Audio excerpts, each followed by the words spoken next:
ورحمة الله تعالى وبركاته. كي درتو لاباس عليكم؟ كنتمنى ان شاء الله تكونوا على خير وبخير. نلقاكم هذا الفيديو هذا في اتم صحتي والعافيه. كيف شفتوا معايا في الاول ديال هاد الصور هادو، ان شاء الله اليوم غادي نوجد معكم عشاء وكذلك تحليه، ولا بغيتو نتوما ديروه الغداء علاش لا، كتجي اكثر من رائعه هاد التحليه هادي وهاد لي ساندويتش هادو. بطبيعه الحال قلت علاش لا نشاركهم مع المتتبعات ديالي. وبطبيعه الحال الا عجبتكم القناه كيف العاده ما تنساوش انكم تدعمونا بالاشتراك ديالكم في القناه، وكذلك ديروا جميل عجبكم لا فيديو. غنخليكم دابا ان شاء الله مع المقادير ديال هاد الساندويتش وكذلك التحليه. فيما يخص المقادير كيف كتشوفوا معايا هنايا عندي في هذه المقله هذه مباشره غندخل معكم للطريقه ديال التحضير وكذلك المقادير. عندي هنا فلفله اللي مقطعه على شكل طولي حمراء وصفراء ولا خضراء، المهم اي فلفله كانت عندكم. فانا هنا كندير تشكيله ديال الالوان، وكذلك البصله جوج بصلات اللي هما كبار بويض بما ان البصله بيضاء كاينه وكطيب دغيا، دونك قطعتها على شكل جوانح. وغادي ندير لها جوج معلقات ديال زيت الزيتون اولا زيت نباتيه اللي عجبكم وشويه د الملحه، وغادي نرد هاد المكونات كلها حتى تذبل مزيان. مباشره غادي ندوز معكم للطريقه ديال الدجاج. اشنو غادي ندير في الدجاج؟ انا هنا خديت صدر دجاجه، يعني دجاجه كبيره تبارك الله الصدر ديالها كبير، وكذلك غادي نضيف عليها معلقه ديال صلصه الصوجا. انا كنستعمل هاد الصلصه ديال الصوجا اللي هي خفيفه، نتوما كذلك بغيتو تستعملوها ما كانش ماشي مشكل. غادي ندير جوج معالق ديال لا موطارد كيخلي الدجاج كيجي فتي وكذلك كيعطي واحد البنه اللي هي زوينه. غادي ندير معلقه كبيره ديال البودره ديال الثوم، اللي ما عندهاش بودره ديال الثوم بامكانها تستعمل جوج حتى 3 ديال الفصوص على حسب الكميه ديال الدجاج. بالنسبه لهنايا فانا هنايا كنعتذر ما بينتكمش، يعني الاعشاب بروفانس اللي انا استعملت، درت اعشاب منسمه استعملتها هنايا، يعني فيها الحبق البازيليك، يعني البازيليك، وفيها هذا الزعتر الزعتره ورق النراند. دونك كيف عارفين اعشاب بروفانس فهي معروفه.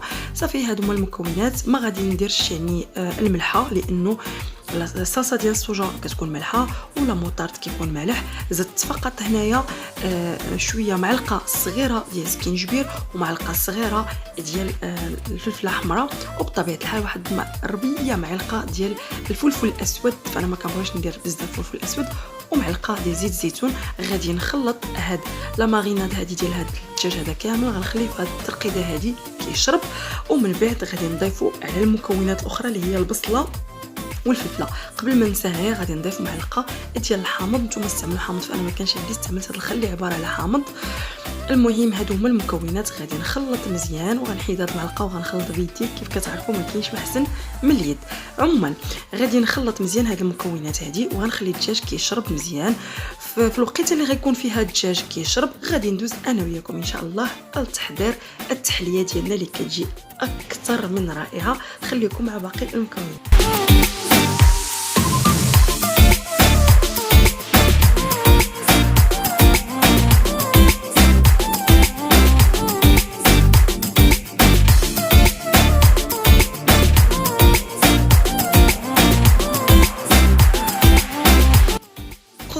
فيما يخص التحليه كيف كتشوفوا معايا هنايا عندي 4 علب ديال بيرلي، انا غنستعمل بيان سور بيرلي. وطبيعه الحال عندي شويه ديال الكركاع، شويه ديال الزبيب. انا هادشي اللي عندي غادي نستعملو. خديت هاد النوعيه ديال هاد البسكوي، نتوما استعملوا اي بسكوي كيعجبكم. كذلك عندي جوج ساشيات ديال الفاني وكذلك الكاكاو. هادو هما المكونات ديال هاد التحليه هادي. غادي ندوز دابا ان شاء الله معكم للطريقه وكيفاش غادي نحضرها. اول حاجه كنديرها وهي انني كنجيب دي فارين. انا غنستعمل هاد الفارين هادو كناخذ داك البسكوي وكندقو كيف كتشوفوا هكذايا بالدلاك، يعني كنضربو حتى تيتهرس واحد شي شويش. ومن بعد غادي نجيب بيرلي وغادي نحل كل جوج العلب بوحديتهم بيان سور، وغادي ناخذ ساشي ديال الفاني وغادي نضيف كل يعني علبه غادي نضيف فيها القليل من الفاني. بامكانكم نتوما يعني تغيروا ديروا داكشي اللي كيعجبكم. انا فقط كنشارك معكم الطريقه اللي انا كندير كتجي لذيذه بزاف بهذه الطريقه هذه. فكنضيف شويه ديال الفاني وكنحرك مزيان حتى يمتزجوا دوك العناصر مع بعضياتهم. ومن بعد كنجيب لي فيغين ديالي وكنبدا كنحط اول معلقه اللي هي ديال هذا الياغورت هذا، ومن بعد كنضيف عليه البسكوي. ومن بعد ما كنضيف البسكوي كنحاول نجيب داك الكركاع والزبيب وكنضيفهم من الفوق. كنبقى غادا على هاد الطريقه هذه حتى تنكمل الكميه اللي عندي كلها ديال البسكوي وديال الياغورت وديال بطبيعه الحال ديال داك الزبيب سميتو. في التالي كنرش بشويه ديال هذا ديال الكاكاو اللي ما بغاش بامكانه ما يستعملهاش. انا هنا اختصرت لكم، نتوما او ميم طون كتشوفوا، ولكن انا اختصرت لكم مراحل ديال الخدمه اللي انا غادي ندير دابا. كيف كتشوفوا درت الياغورت، غنضيف فوق منه بسكوي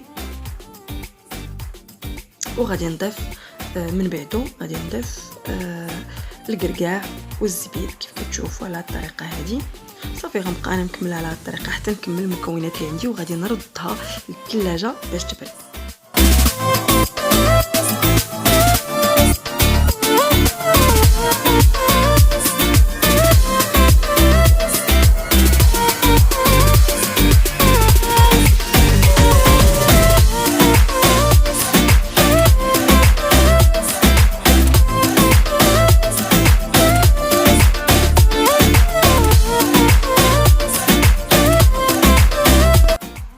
هنا غادي ندوز معكم نكملوا يعني الطهي ديالنا ديال الدجاج. كيف كتشوفوا انا وضعته هنايا وغطيت عليه. من بعد ما كانت دبلات ديك الفلفله والبصله فما ضفت معاهم حتى شي حاجه اخرى، ضفت الدجاج وخليته كيف كتشوفوا فهو كيطلق الماء بزاف. غنخلي هاد الدجاج والبصله والفلفله يطيبوا مزيان حتى ينضجوا، ومن بعد غادي ندوز معكم تشوفوا الصلصه اللي غادي نرافقها مع هاد الساندويتش. هذه كتجي رائعه بزاف.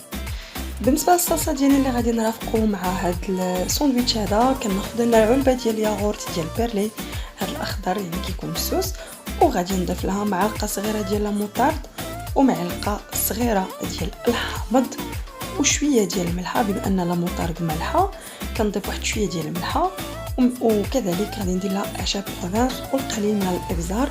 غادي نخلطها جيدا، كتجي الصلصه رائعه. كنتمنى ان شاء الله تجربوا هاد الوصفه اللي عطيتكم هاد النهار، فهي كتجي لذيذه بزاف بزاف بزاف. صافي غنخلطها جيدا ونحطها الى جانب. غادي ندوزو لباقي المراحل.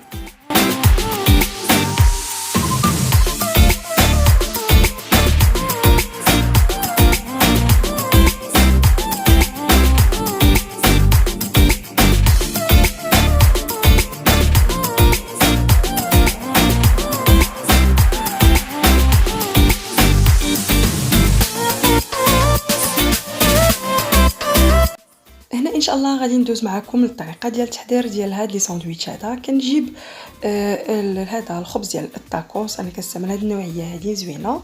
فكنجيب الخبز ديال الطاكوس ديالي كيف ما غادي تشوفوا. فانا غادي نستعمل طريقه يعني نبعدوا شويه على ديك الطريقه ديال الطي ديال الطاكوس يعني على 4. فانا هنايا استعملت ساندويتشات عاديا. كنجيب الخبز ديالي وكنقطعوه على هذا الشكل هكذا هكا يعني في الوسط كنقطع. هذا هو الدجاج كيف كتشوفوا ما كيكونش نهائيا، ما كيبقاش فيه داك الماء اللي شفتوا معايا في الاول، فما كيبقاش فيه نهائيا ولا قطره ديال الماء، كيجي ناشف وكيجي طايب بزاف.